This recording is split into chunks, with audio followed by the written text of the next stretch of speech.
पाकिस्तान ने opposition leader की बाज़ाब्ता तब्दीली के लिए स्पीकर सिंध असेंबली को दरख्वास्त कर दी है। स्पीकर सिंध असेंबली आगा सिराज दरानी ने कहा कि अपोजिशन लीडर की तब्दीली का फैसला रूल्स के मुताबिक किया जाएगा। तफसीलात जानते हैं डॉन न्यूज़ के नुमाइंदे खबर हुसैन से। जी खबर, एमकेएम की जानिब से सिंध असेंबली में अपोजिशन लीडर की तब्दीली के लिए दरख्वास्त के हवाले से क्या तफसीलात हैं? जी, सिंध असेंबली में अपोजिशन लीडर की तब्दीली के लिए आज एमकेएम ने बाज़ाब्ता तौर पर दरख्वास्त स्पीकर सिंध असेंबली के पास जमा करवा दी है। इस वक्त सिंध असेंबली में अपोजिशन लीडर हलीम आदिल शेख हैं, जिनकी पार्टी की तादाद जो थी वो 30 थी और तकरीबन 65 के करीब अरकान असेंबली की अक्सरियत के साथ वो अपोजिशन लीडर मुंतखब हुए थे। अब अपोजिशन लीडर तब्दील करने के लिए एमकेएम को कम अज कम 31 या 32 अरकान की जरूरत है। एमकेएम के पास इस वक्त असेंबली में 21 अरकान मौजूद हैं, जिनमें से एक रुकने सिंध असेंबली बीमार होने की वजह से नहीं आ रहे हैं। कंवर नवीद जमील जो काफी अरसे से ब्रेन ट्यूमर की वजह से घर पे ही अलालत का शिकार हैं, वो नहीं आ रहे हैं असेंबली में।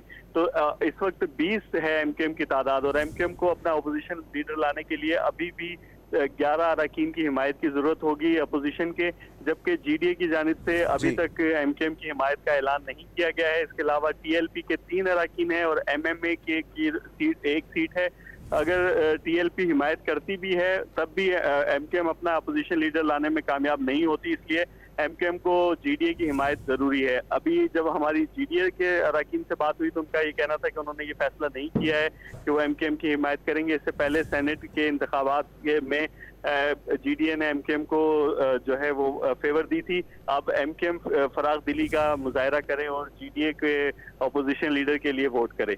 अब देखना ये कि किस तरह से जो है अपोजिशन लीडर की तब्दीली के लिए एमकेएम राजी करती है जीडीए को। अगर वो राजी नहीं होते तो उस सूरत में हलीम आदिल शेख ही अपोजिशन लीडर होंगे। आज उन्होंने वजीर आला को खत भी लिखा है और उन्होंने अपनी अवेलेबिलिटी की यकीन दहानी कराई है कि वो जब भी वजीर आला उनको कॉल करेंगे वो पहुंचेंगे और मीटिंग अटेंड करेंगे और निगरान सेटअप के लिए मुशावरत भी करेंगे। जी, बहुत शुक्रिया खबर हुसैन अपडेट करने के लिए।